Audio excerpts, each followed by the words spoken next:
Ukraine says that Russian shelling has completely knocked out electricity and killed 2 people in Kherson. The southern city has been the target of repeated Russian attacks since it was recaptured by Ukrainian forces last month. Across Ukraine, Russian strikes on the energy network have left millions of people facing the harsh winter without heat or power. Heating water on an open fire. It's become routine for Alla. Her home in the eastern city of Bakhmut is without power and running water.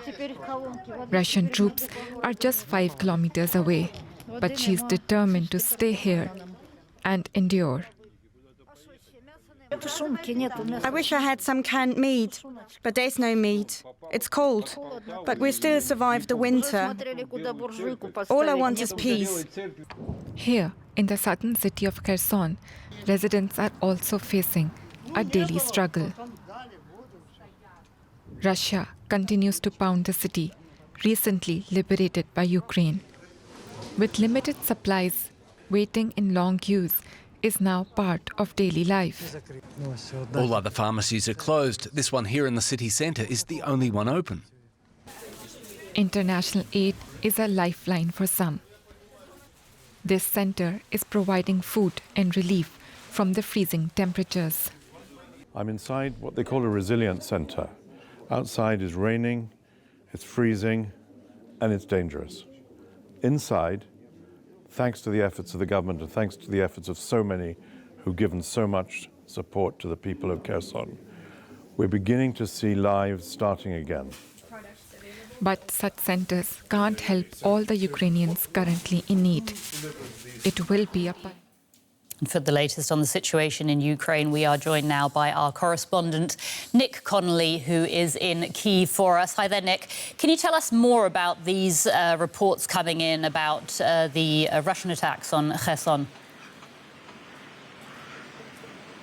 So just in the last couple of hours, we've had reports of 2 fatalities in Kherson. One is believed to be a doctor, the other a local resident. As far as we understand, this was right slap bang in the middle of Kherson, not far from the government building that was also attacked yesterday. We understand that this was a humanitarian relief centre and that was where the hit was. I think this just kind of really brings home the reality that there is nowhere in Kherson right now that is safe from these Russian attacks. You've got the Russian forces on the other bank of the Dnieper River, just a couple of kilometers away, and with their rocket artillery, with their standard artillery, they can basically hit everywhere in the city. And now, especially now, a couple of weeks in since the Ukrainians came back, it had seemed like life was getting back to normal. Services were being restored, power had largely been restored, and that is now totally gone. Just when we were there in the first few days, we happened to be passing by some power infrastructure and saw the shells coming in. So it's really a kind of pretty endless task trying to rebuild all this infrastructure, knowing the Russians can see what's going on with their drones, and as soon as anything is kind of nearing completion, they can just destroy it and set everything back to square one. So that is the situation in Kherson right now, and I think lots of people who maybe had been thinking about returning to Kherson now that things were seemingly normalising are going to think twice about that. Nick, I want to ask you too about some allegations that we're hearing by Ukrainian officials that Russian soldiers have tortured Ukrainian miners in the Kherson region. Has that been confirmed? So for now, we've heard from Ukraine's ombudsman for human rights that there are reports of several teenagers having been kept in kind of the cellars in the place of detention where the Russians, we know, also held adults for days at a time, often without water. We met when we were in Kherson a man in his late teens who had been kept there for weeks on end. His family knew nothing about where he was. He was tortured with electrical shocks. He was beaten up. He was kept and threatened with execution. So there definitely is a sense that there are going to be a lot more stories coming out of Kherson as the kind of investigations continue.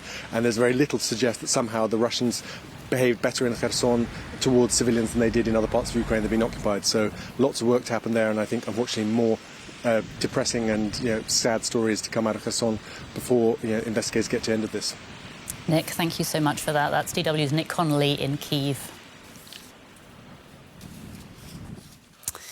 Now, with the backdrop of Russia's continued aggression in Ukraine, the European Parliament has called the Soviet Union's policy that starved millions of Ukrainians to death a genocide. It's approved a resolution that recognises the early 1930s Holodomor famine as a, quote, deliberate policy of the Soviet regime as genocide against the Ukrainian people. And joining us now from Strasbourg to talk more about that vote is DW correspondent Barbara Wesel. Hi there, Barbara. Can you tell us what this means for Ukraine, the fact that the EU has now officially declared the Holodomor a genocide?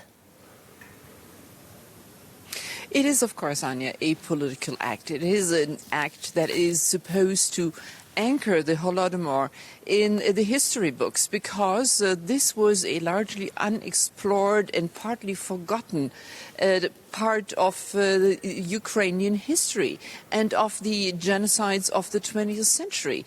And only in recent years, historians have come and explored what happened then and have said this is an atrocity. This is something that the Russia's dictator Stalin sort of initiated deliberately in order to break the spirit of Ukrainians. One aspect was the collectivization of farms. So what happened was that his functionaries took away all grain and all livestock from Ukrainian farmers. And the figures, how many people died through that, they vary between like 3 million and 5 or 7 million. Nobody really knows. But whole stretches of the countryside were completely depopulated because people were starving to death. And the other aspect was, of course, that Stalin already then wanted to break the political resistance and the political spirit and the sense of national identity of Ukrainians. So this is what's behind this. And the resolution the European Parliament accepted today means that this is now increasingly going down as a fact in international history books, whereas so far it has been just a side aspect. Barbara, thank you so much. That's DW correspondent Barbara Wesel in Strasbourg. Now, the war in Ukraine is dominating the agenda in Brussels, where EU leaders are gathering in an attempt to put out multiple fires on Europe's doorstep. Negotiations are expected to go well into the night as the conflict is testing the resolve and unity of the 27 member states. Joining the meeting via video link is Ukrainian President Volodymyr Zelensky. But despite near-unanimous support for Kyiv, the spillover effects of the war have deepened divisions on issues from additional sanctions on Russia to how to tackle record inflation and a growing energy crisis. And we're joined now by our correspondent in Brussels, Bernd Riegert. Bernd, we're now 10 months into the Ukraine war, and EU solidarity has been tested over the response to Russia and energy policies. Tell us, how strong is the unity between the EU member states right now? Well, in principle, all 27 leaders here agree and reconfirm their commitment for aid for Ukraine, also in the long term, when it comes to humanitarian aid, to reconstruction, also to the delivery of weapons, and also budget aid for the Ukrainian state. But the devil is in the details here, because the leaders should agree on a new aid package of 18 billion euros for next year as a budget aid for Ukraine to enable the state to pay pensions and to pay salaries. But in the beginning of the week, Hungary held up the process, and now Poland is blackmailing the rest of the EU. Poland does not want to agree unless Poland gets something on its own interest. They want access to the Corona Recovery Fund, which is blocked because Poland has some issue with the rule of law. So a lot of bargaining and bickering is going on here right now behind closed doors. And also there's no agreement on the 9th sanctions packets that should hit Russia. There, Hungary is also holding up the process, so there's a lot to talk about maybe until tomorrow morning. And also the issue of a gas price cap for wholesale gas in Europe is not resolved. There are two camps that are saying we want that to as a relief for our citizens, and the other camp is saying no, you will endanger gas supply. So a lot to talk about, and nothing is actually resolved right now.